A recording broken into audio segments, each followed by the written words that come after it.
By the early 19th century, Europe was burning. Britain and France were locked in the Napoleonic Wars, and caught in the middle was young America. British naval ships were stopping American vessels and forcing sailors into service. This was known as impressment. Over 6,000 Americans were taken from their ships like property. President James Madison had had enough. Combined with British trade restrictions and suspicion of British support for Native American uprisings, war was declared on June 18, 1812. America believed that invading Canada would be easy, a mere matter of marching, one politician said. They were wrong. General William Hull led the first offensive and promptly surrendered Detroit without a shot fired, terrified by a clever bluff from British commander Isaac Brock and his ally, Shawnee leader Tecumseh. Tecumseh fought not for empire but for survival. He dreamed of a united native resistance to American expansion, but this alliance would not last. On the sea, the young American Navy punched above its weight.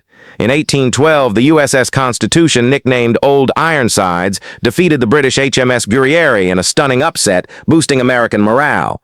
A year later, Commodore Oliver Hazard Perry turned the tide on Lake Erie. His message became legend: "We have met the enemy, and they are ours."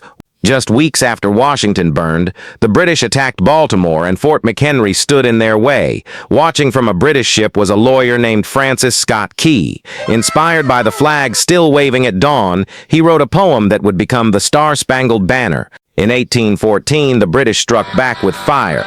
After defeating American forces at Bladensburg, British troops entered Washington, D.C., and set fire to the Capitol and the White House. First Lady Dolly Madison escaped, but not before saving a portrait of George Washington, preserving the nation's soul in its darkest hours.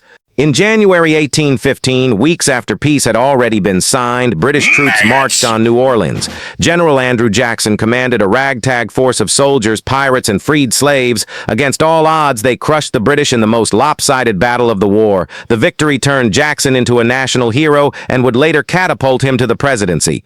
Signed in December 1814, the Treaty of Ghent ended the war, but didn't settle the issues that started it. No land changed hands. No maritime rights were resolved. But for America, it felt like a second independence. The War of 1812 is often forgotten, but its consequences echo still. The U.S. earned international respect. Canada forged its identity by resisting invasion. Native Americans like Tecumseh lost everything. The White House was rebuilt. A song became a nation's anthem. It was a war of pride, confusion, and perseverance. It was a war that changed nothing, yet changed everything.